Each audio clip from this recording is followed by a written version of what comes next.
नमस्कार दोस्तों, सफलता शरीर में आप सभी का स्वागत है। तो हम कल सूफी काव्य स्टार्ट किए थे जो किसी कारणवश नहीं हो पाई थी। तो आज 50+ क्वेश्चन सूफी काव्य से करेंगे। तो चलिए स्टार्ट करते हैं। तो क्वेश्चन है कि पीयूष कहो संदेश राहे भौरा है काग, सो धन बिरह जर मोहि तेहि का धुआं हम लाग। में भौरे व काग को अलग अलग संबोधित करने की व्याख्या के प्रसंग में आचार्य रामचंद्र शुक्ल का कथन है।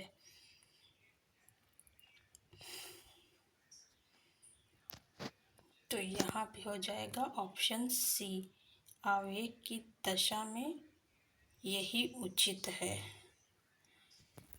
अगला क्वेश्चन देखते हैं। पद्मावत में 57 खंड है। नेक्स्ट क्वेश्चन है, क्वेश्चन यहाँ है कि मन अतिर भयो उल्लास, विगस जन कोक किरण रवि, अरुण अधर ते शधर बिंब फल जान कीर छवि। उक्त काव्यांश में किसके उल्लास का उल्लेख है? तो यहाँ पे पद्मावती का है। पद्मावती जो है नाटक भी है।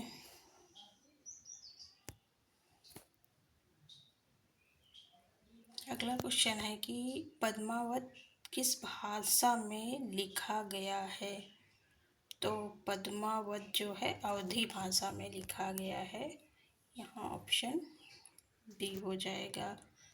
अगला क्वेश्चन है कि ज्ञानदीप नामक प्रेमाख्यानक काव्य की नायिका कौन है? तो ज्ञानदीप में देवयानी नायिका, ऑप्शन सी सही हो जाएगा।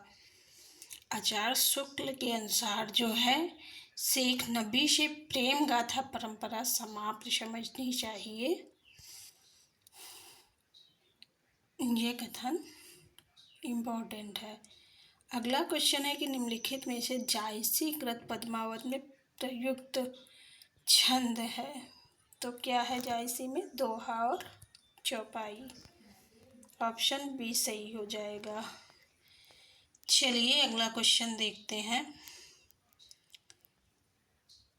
यहाँ पे एक इम्पॉर्टेंट पॉइंट है कि जायसी का प्रिय अलंकार कौन सा है? तो वो उत्प्रेक्षा है। जायसी शेरशाह के समकालीन कवि थे तथा अमेठी के निकट जायस स्थान पर रहते थे। अगला क्वेश्चन है कि हिंदी प्रेमाख्यानक का परंपरा से संबंधित असंगत कथन है। तो यहाँ पर असंगत कथन हो जाएगा ए। ये है कि निर्विवाद रूप से सभी प्रेमाख्यान तत्सम शब्दावली प्रधान अवधी भाषा में रचित है। ये गलत है। ये काव्य प्रबंधात्मक शैली में रचित है। ये सही। इनके पात्र मुख्यतः दो श्रेणियों मानवीय और मानवेतर के हैं। ये भी सही है। इन काव्यों की मूल भावना क्या है? प्रेम है। अगला क्वेश्चन है कि आचार्य रामचंद्र शुक्ल की दृष्टि से कौन सा कथन सही नहीं है? तो यहाँ पे ऑप्शन डी हो जाएगा कि पद्मावत जो है, यहाँ लिखा है कि पूर्णता ऐतिहासिक तत्वों पे, तो पूर्णता यहाँ पे जो लिखा है इसलिए ये ऑप्शन गलत हो जाएगा। और देख लेते हैं कि कौन से ऑप्शन सही है। तो इसमें अकरावट में वर्णमाला के एक एक अक्षर को लेकर सिद्धांत संबंधी चौपाइयाँ कहीं कहीं है, ये सही है। आखिरी कलाम में कयामत का वर्णन है, ये भी सही है। पद्मावत में प्रेम गाथा की परंपरा पूर्ण प्रौढ़ता को समाप्त मिलती है, ये भी सही है। चलिए अगला क्वेश्चन देखते हैं। अगला क्वेश्चन है कि मंझन कृत मधुमालती के विषय में कौन सा तथ्य सही नहीं है? तो यहाँ मधुमालती के विषय में कौन सा तथ्य सही नहीं है? तो वो है ऑप्शन ए। इसकी कथा पूर्ण रूप से ऐतिहासिक है। तो यहाँ भी पूर्ण रूप से अगर ना होता तो ये ऑप्शन सही हो जाता। चलिए अगला क्वेश्चन देखते हैं। यहाँ पे देख लेते हैं मधुमालती का रचनाकाल क्या है। तो वो है 1545 ईस्वी। कभी कभी एग्जाम में रचना का वर्ष भी पूछ लिया जाता है। तो चलिए अगला क्वेश्चन देखते हैं कि अंगद पैच की रचना किसने की थी। तो अंगद पैच इसका है ईश्वर दास का है। अगला क्वेश्चन है कि सन 927 सहा कथा आरंभ दैनिक कवि कहा में 927 ईस्वी क्या है। तो यहाँ 927 ईस्वी जो है ऑप्शन डी हो जाएगा 1520 ईस्वी। अगला क्वेश्चन है कि पद्मावत में उल्लिखित राजा रत्नसेन कहाँ के राजा थे। तो ये चित्तौड़गढ़ के राजा थे। अगला क्वेश्चन देखते हैं। क्वेश्चन है कि रचना काल के अनुसार निम्नलिखित कवियों का सही अनुक्रम है। तो यहाँ पे देखते हैं कौन सा ऑप्शन सही होगा। तो यहाँ ऑप्शन सी सही हो जाएगा। पहले कुतुबन, फिर उस्मान, कासिम शाह, फिर नूर मोहम्मद आएंगे। अगला क्वेश्चन देखते हैं। क्वेश्चन है कि मुल्ला दाऊद की भाषा कैसी थी। ठेठ औधी थी। अगला क्वेश्चन है कि रचना काल की दृष्टि से निम्नलिखित ग्रंथों का सही अनुक्रम। तो सबसे पहले यहाँ पे मृगावती का प्रकाशन कब होता है 1503 ईस्वी। तो मृगावती आ जाएगा ऑप्शन सी। फिर है ज्ञानदीप जो है 1619 में लिखा गया है। और इंद्रावती जो है 1744 में। अनुराग बाशरी जो है 1764 में। अगला क्वेश्चन है कि सूफी साधना के 4 पड़ावों में इनमें से कौन सा नहीं है। तो शरीयत, तरीकत, मारिफत है, लेकिन ऑप्शन सी जो है मलकत नहीं है। मलकत की जगह पे यहाँ हकीकत होता तो हो जाता। अगला क्वेश्चन देखते हैं कि सूफी कवि नूर मोहम्मद की रचना का नाम है। तो सूफी कवि नूर मोहम्मद की रचना क्या है। वो यहाँ पे जो है ऑप्शन गलत दिए गए हैं। यहाँ जो है अनुराग बांसुरी जो है नूर मोहम्मद की है और इंद्रावती। यहाँ पे 2 ऑप्शन हैं, बी और डी दोनों, इसलिए ये जो है क्वेश्चन गलत है। और मधुमालती किसका है, मंजन का है। तो चलिए अगला क्वेश्चन देखते हैं कि राघव चेतन इनमें से किस सूफी कवि का पात्र है।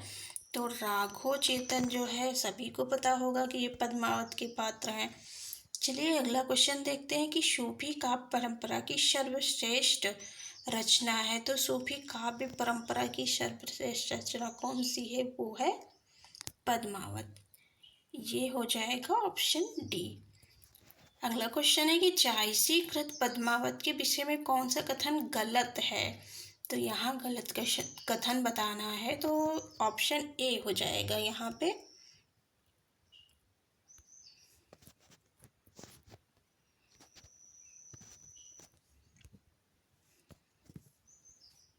तुलसीकृत मानस के अनुकरण पर जायसी ने भेष में दोहा चौपाई शैली को अपनाया है। तो ये गलत हो जाएगा।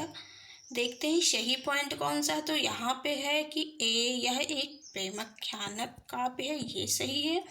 इसकी भाषा ठेठ होती है, ये भी सही है। और अगला पॉइंट है इसमें नागमती का वियोग वर्णन प्रवास जन विरह वर्णन के अंतर्गत आता है, ये भी सही है। तो चलिए नेक्स्ट क्वेश्चन देखते हैं। क्वेश्चन क्या है। क्वेश्चन है कि निम्नलिखित सूफी कवियों को उनकी रचनाओं के साथ सुमेलित कीजिए। यहाँ सुमेलित करना है। तो चलिए सुमेलित करते हैं। तो उस्मान का क्या हो जाएगा। यहाँ पे उस्मान का चित्रावली हो जाएगा। तो ए का 4 हो जाएगा। फिर है नूर मोहम्मद का क्या है, अनुराग बाशरी, वे का 1 हो जाएगा। कुतुबन का क्या हो जाएगा, मृगावती, शी का 2 और कासिम शाह हंस जवाहिर। तो यहाँ ऑप्शन ए सही हो जाएगा। चलिए अगला क्वेश्चन देखते हैं कि क्वेश्चन है कि शाह निजामुद्दीन चिश्ती की शिष्य परंपरा में हाजी बाबा के शिष्य कौन थे? तो हाजी बाबा के शिष्य कौन थे? तो वो थे उस्मान। ऑप्शन डी सही हो जाएगा। तो चलिए अगला क्वेश्चन देखते हैं। क्वेश्चन है कि निम्नलिखित में से कौन सा कथन सूफी कवियों के संबंध में सही नहीं है? यहाँ सत्य नहीं बताना है। तो सूफी कवि अमर प्रेम के उपासक और गायक थे, ये तो सही है। बी है कि ये सभी कवि राजाओं के दरबारी कवि थे, ये ऑप्शन गलत है। सभी कवि राजाओं के दरबारी कवि थे, ये गलत। सभी नहीं, कुछ थे, तो ऑप्शन बी गलत हो जाएगा। सी है कि सभी सूफी कवियों ने मंशवी शैली को अपनाया, ये सही। इन्होंने प्रबंध काव्यों की रचना की, ये भी सही है। अगला क्वेश्चन है कि अनुराग बांसुरी के रचनाकार कौन है? तो अनुराग बांसुरी किसका है? अभी ऊपर हम लोग देख के आए हैं, नूर मोहम्मद का। तो चलिए अगला क्वेश्चन देखते हैं। क्वेश्चन है कि पद्मावत की काव्यगत विशेषताओं की दृष्टि से कौन सा विकल्प असंगत है? तो यहाँ पे असंगत विकल्प बताना है, वो भी पद्मावत के काव्यगत विशेषताओं। तो यहाँ हो जाएगा ऑप्शन सी, नगर वर्णन, लोकोत्तर भावना और सर्गों में विभाजन, ये गलत है। जबकि ऑप्शन ए जो है नक्षिक वर्णन, लोक सामान्य भावभूत प्रतीकात्मकता, ये सही है। बारहमासा इतिहास और कल्पना का योग, मार्मिकता सही है। डी है कि विरह वर्णन, मानवीय सहृदयता और नारी की विविधता, ये भी सही है। और ई है मशनबी शैली, श्रृंगार रस और प्रेम गाथा परंपरा की प्रवणता, ये सही है। अगला क्वेश्चन है कि जायसी ने पद्मावत में बारहमासा पद्धति का उपयोग के लिए किया था, तो किसके लिए किया था? विरह वर्णन के लिए किया था। अगला क्वेश्चन है कि सूफी प्रेमाख्यान काव्य के संदर्भ में इनमें से कौन सा कथन असत्य है? तो यहाँ पे असत्य कथन हो जाएगा ऑप्शन बी, सूफी काव्य अधिकांशतः मुक्तक रूप में लिखे गए हैं, ये ऑप्शन गलत है। तो चलिए अगला क्वेश्चन देखते हैं। अगर आपको डिटेल में वीडियो देखना हो तो वीडियो को पॉज करके आप आराम से देख या पढ़ सकते हैं। तो अगला क्वेश्चन है कि निम्नलिखित में से कौन सा विकल्प रचना और रचनाकार की दृष्टि से गलत है?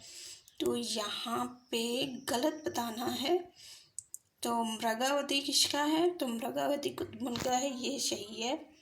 फिर पद्मावत भी मलिक मोहम्मद का सही है। मधुमालती मंझन का, ये भी सही है। लेकिन आखिरी कलाम जो है मुल्ला दाऊद का लिखा था, ये गलत है, क्योंकि आखिरी कलाम किसका है? जायसी जी का है।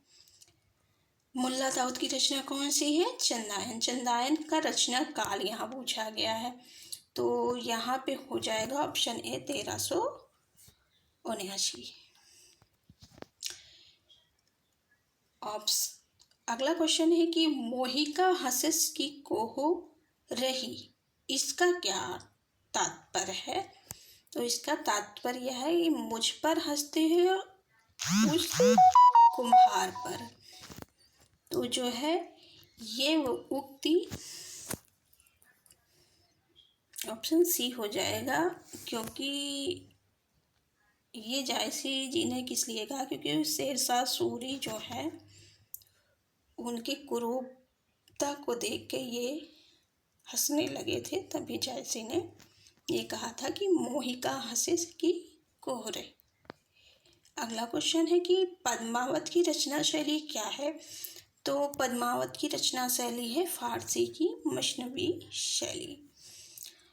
चलिए अगला क्वेश्चन देखते हैं। अगला क्वेश्चन है कि जायसी की काव्य भाषा थी, तो वो थी अवधी। चलिए एक नज़र में जो है जायसी के ग्रंथ देख लेते हैं, क्योंकि ये बहुत इम्पोर्टेंट है। तो पद्मावत है इनका, अखरावट है, आखिरी कलाम हो, चित्ररेखा पे ध्यान दीजिएगा, क्योंकि ये नहीं पता होता है। और कहरनामा, मशलनामा और यहाँ कन्हावत आदि ग्रंथ हैं जायसी जी की। अगले क्वेश्चन पे चलते हैं। अगला क्वेश्चन है कि सूफी प्रेमाख्यान परंपरा का प्रथम काव्य ग्रंथ है, तो वो है चंदायन। चंदायन किसका है? मुल्ला दाऊद का। लिखा कब गया है? 1389 में। अगला क्वेश्चन क्या है? क्वेश्चन है कि निम्नलिखित में से ग्रंथों को उनके रचनाकारों के साथ सम्मिलित करते हुए सही विकल्प चुनिए। तो इसमें सुमेलित करना है तो मृगावती किसका हो जाएगा? कुतमन का। तो 1 का 5 कहाँ है, किस ऑप्शन में? तो यहाँ हो जाएगा, ए में भी है और सी में भी। तो दूसरा देख लेते हैं, सत्यवती किसका है? तो ये है ईश्वरदास का। तो ये सेकेंड का फर्स्ट देखते हैं किस में है। तो सेकेंड का फर्स्ट ए में नहीं, तो ये रॉन्ग हो जाएगा। ऑप्शन सी यहाँ सही हो जाएगा। चंदायन अभी देखें मुल्ला दाऊद का, और हंसावली किसका है? अशाइत का। यहाँ पे है माधवानल कामकंदला, तो ये गणपति का है। अगला क्वेश्चन है कि नागमती वियोग खंड से संबंधित कौन सा कथन सही नहीं है? तो यहाँ जो है लिखा है कि जायसी के 12 मासा के रूप में नागमती के वियोग का मार्मिक चित्रण है, ये तो सही है। फिर भी लिखा है कि यह वियोग प्रवास जन्य विरह के अंतर्गत, ये भी सही है। लेकिन ऑप्शन सी में लिखा कि ये वियोग चैत मास से, चैत से नहीं प्रारंभ होता है, ये जो है आषाढ़ से प्रारंभ होता है। और डी है कि इस खंड में पक्षियों के माध्यम से संदेश भेजने का उल्लेख भी जायसी ने किया है, तो ये भी सही है। कौन सा यहाँ पे पक्षी होता है? तो होता है शुआ यानी कि तोता। तो यहाँ कौन सा? ऑप्शन सी गलत हो जाएगा। तो चलिए नेक्स्ट क्वेश्चन देखते हैं।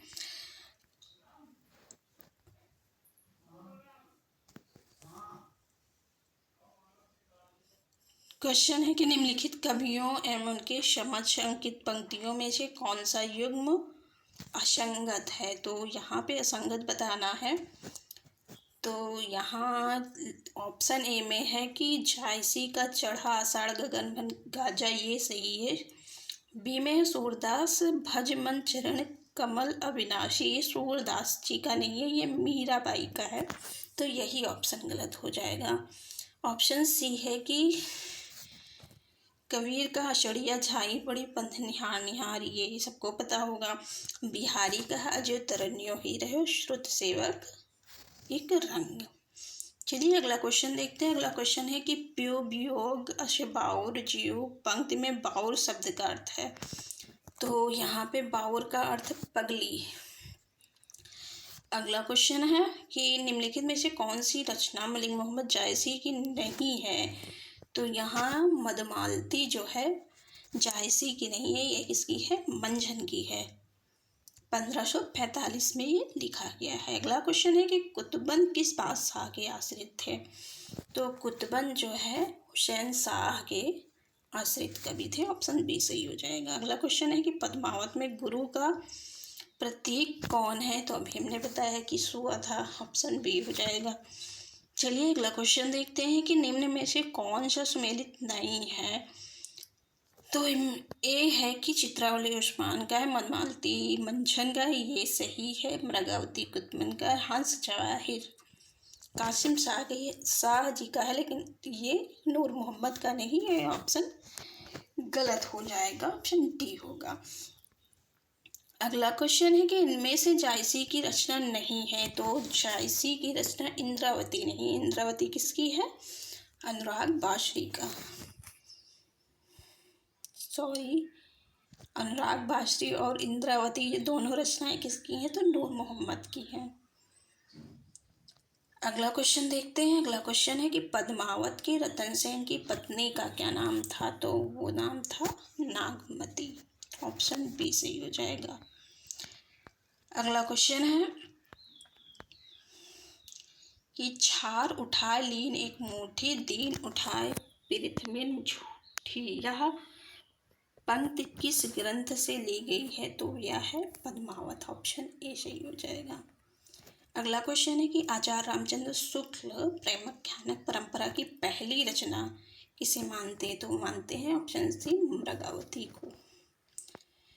निम्नलिखित अगला क्वेश्चन है कि निम्नलिखित में से कासिम शाह की रचना है, तो कासिम शाह की रचना हंस जवाहिर है, चंदायन मुल्ला दाऊद की है, शतवती कथा ईश्वर दास की है और मृगावती किसका है? पुतमन की है। अगला क्वेश्चन है कि निम्नलिखित में से कौन सा कथन पद्मावत के बारे में गलत है? तो यहाँ ऑप्शन डी हो जाएगा कि पद्मावत की काव्य शैली प्रौढ़ और गंभीर नहीं थी, जबकि ये प्रौढ़ और गंभीर थी। चलिए अगला क्वेश्चन देखते हैं। अगला क्वेश्चन है कि भक्तिकालीन किस काव्यधारा में परमात्मा को स्त्री तथा आत्मा को पुरुष रूप में, तो यहाँ हो जाएगा चित्रित किया जाता है। ऑप्शन बी हो जाएगा सूफी काव्यधारा। चलिए अगला क्वेश्चन देखते हैं। क्वेश्चन है कि हिंदू मकबर पावन राख्यो का बहुते जो हिंदी वाक्यो, यह जो है किस बोली में है? तो यह अवधी में है। किसका है? ये नूर मोहम्मद का है, राग बांसुरी की पंक्ति है। चलिए अगला क्वेश्चन देखते हैं कि प्रेम मार्गी कवि नहीं है, तो यहाँ पे प्रेम मार्गी कौन नहीं है? सूरदास। ऑप्शन ए हो जाएगा। चंदायन के रचयिता कौन है? तो चंदायन मुल्ला दाऊद का है, 1389 79। पद्मावत है, पद्मावत क्या है? पद्मावत एक त्रासदी है। ऑप्शन ए सही हो जाएगा। चलिए अगला क्वेश्चन देखते हैं कि कहरनामा किसकी रचना है? तो ये चायसी जी की है। ऑप्शन डी सही हो जाएगा। अगला क्वेश्चन है कि चित्रावली किसकी रचना है? तो ये रचना जिस है उस्मान की। अगला क्वेश्चन देखते हैं। क्वेश्चन है कि पद्मावत की विधा है, तो पद्मावत क्या है? प्रबंध काव्य है। प्रबंध काव्य को क्या कहते हैं? महाकाव्य। अगला क्वेश्चन है कि निम्नलिखित में से ज्ञानदीप का रचनाकार, तो ज्ञानदीप किसका है? शेख नबी का। यहाँ पे अगला क्वेश्चन है कि मधुमालती के रचनाकार मंझन है, मृगावती के कुतपन है। अगला क्वेश्चन है कि अखरावट काव्य कृति की रचयिता, तो अखरावट किसका है? चायसी का। ऑप्शन ए हो जाएगा। अगला क्वेश्चन है कि भक्तिकालीन सूफी काव्यधारा की विशेषताओं के संदर्भ में निम्नलिखित में से एक विशेषता गलत है, उस गलत विशेषता को चुनिए। तो यहाँ पे ऑप्शन ए हो जाएगा कि इस काव्यधारा के सभी कवि मुसलमान तथा विदेशी थे, यही गलत है और सारे ऑप्शन सही है। आप जो है वीडियो पॉज करके ऑप्शन देख सकते हैं। चलिए अगला क्वेश्चन देखते हैं। क्वेश्चन है कि निम्नलिखित में से किस कवि ने सिर्फ उर्दू भाषा में ही रचना की है? तो वो है जायसी जी। ऑप्शन डी हो जाएगा। अगला क्वेश्चन है कि रोजतुल हकायक के रचयिता कौन है? तो ये है नूर मोहम्मद जी। अगला क्वेश्चन है कि हिंदी भाषा में रचना करने पर किस सूफी कवि को मुसलमानों का उपालंब सुनने को मिलता था? तो वो है नूर मोहम्मद। ऑप्शन डी सही हो जाएगा। यहाँ पे सुमेलित कीजिए यहाँ पे रचना है, रचना काल है, तो चंदायन का प्रकाशन अभी हम लोग देखे थे 1379 है। ए का ए हो जाएगा। तो यहाँ पे ऑप्शन बी सही हो जाएगा, क्योंकि यहाँ पे मृगावती जो है 1503 में है, मधुमालती 1545 में, पद्मावत 1540 है। तो यहाँ सामने सामने ही दिया था, यहाँ ऑप्शन बी सही हो जाएगा। चलिए अगला क्वेश्चन देखते हैं कि निम्नलिखित कवियों में से किसने प्रेमाख्यानक काव्य की रचना नहीं की है?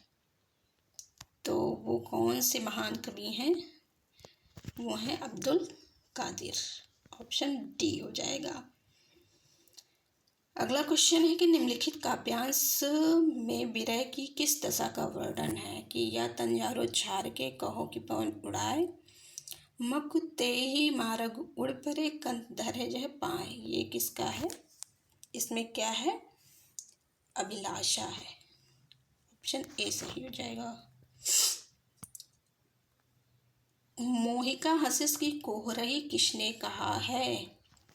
तो जायसी ने शेरशाह से कहा है कि मुझ पे हंस रहे हो, मुझको बनाने वाले पर। अगला क्वेश्चन है कि अनहलक में मैं ही ब्रह्मा हूँ की घोषणा की है। भैया कौन ब्रह्मा है? तो यहाँ पे है मंसूर, खुद को ही ब्रह्मा मानते हैं। अगला क्वेश्चन है कि कुतुबन के गुरु का नाम। तो यहाँ पे कुतुबन के गुरु कौन है? शेख बुरहान, ऑप्शन डी सही हो जाएगा। अगला क्वेश्चन है सूफी कवियों का सबसे प्रिय अलंकार। तो हो जाएगा क्षमाशोक्ति। फिर है रसरतन के रचयिता, तो यहाँ हो जाएंगे पोपर। चलिए नेक्स्ट क्वेश्चन देखते हैं। नेक्स्ट क्वेश्चन है कि सूफी काव्य पद्धति का अंतिम ग्रंथ कौन सा है? तो वो है इंद्रावती। इंद्रावती किसका है? नूर मोहम्मद का। पद्मावत में रतन सेन किसका प्रतीक है? तो रतन सेन जो है मन का प्रतीक है।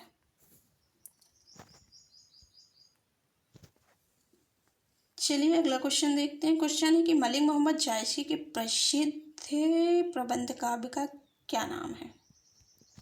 तो सबको पता होगा पद्मावत है। आज का ये लास्ट क्वेश्चन है कि सूफी काव्य परंपरा का एक ग्रंथ है इंद्रावती, इसके रचनाकार थे। तो इसके रचनाकार कौन थे? नूर मोहम्मद। तो आज का सेशन यही समाप्त करते हैं। अगर अच्छा लगा हो तो लाइक एंड सब्सक्राइब और शेयर करना ना भूलें, और सफलता सीरीज में अपनी सफलता को सुनिश्चित करने के लिए अवश्य जुड़ें। Thank you.